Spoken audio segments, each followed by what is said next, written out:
Sir, after starting this universe, no, sir, that is kind of tough now. ஏன்னா நீங்கள் வந்து சரி இப்போ இங்கே டான்சர்ஸ் அப்படின்னா இந்த யூனியனில் இத்தனை பேர் தான் இருக்காங்க. ஸ்டண்ட்மென் அப்படின்னா இந்த யூனியனில் இத்தனை பேர் தான் இருக்காங்க. நம்ம இவங்களை வச்சு தான் இவ்வளோ நாள் ஒர்க் பண்ணிகிட்டு இருக்கோம். அதுக்குன்னு இவ்வளோ பேர் தான் இருக்காங்க precisely.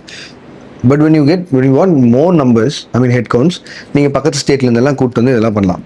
I'm just giving you a basic example when it comes to this LCU thing. நீங்கள் தப்பி தவறி கைதியில் ஃபைட்டில் வர யாரோ ஒரு ஸ்டண்ட் பண்ண அந்த படத்தில் இறந்தவரை நீங்கள் திருப்பி விக்ரம்லையோ லியோலையோ காமிச்சிருந்தீங்கன்னா your universe is done.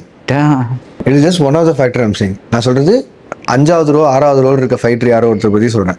அப்போ நீங்கள் அங்கிருந்து யோசிக்க வேண்டியிருக்கும் இந்த ஒரு பாயிண்ட்காக மட்டும். நீங்கள் வந்து அதில் நீங்கள் டினை பண்ணவே முடியாது. 10ல் டான்ஸ் ஆடுற யாரோ ஒரு டான்ஸர் வந்து லியோவில் டான்ஸ் ஆடிட்டு இருந்தாருன்னா இவங்க 2 பேர் ரவுண்ட் பண்ணி அதை கனெக்ட் பண்ணி பேசிடுவாங்க. ஸோ அந்த பிரச்சனை இருக்கிறதால you have to be very careful with that. when it comes to standalone films, that's a breathing space for me now. ஏன்னா you can use whoever you want because it has zero connection with any other films of mine. So இந்த point வரும்போது எனக்கு I can segregate now. I can at least compartmentalize, அது இல்லை இது நம்ம தனியாக பண்ணிக்கலாம் இது போனான்னு.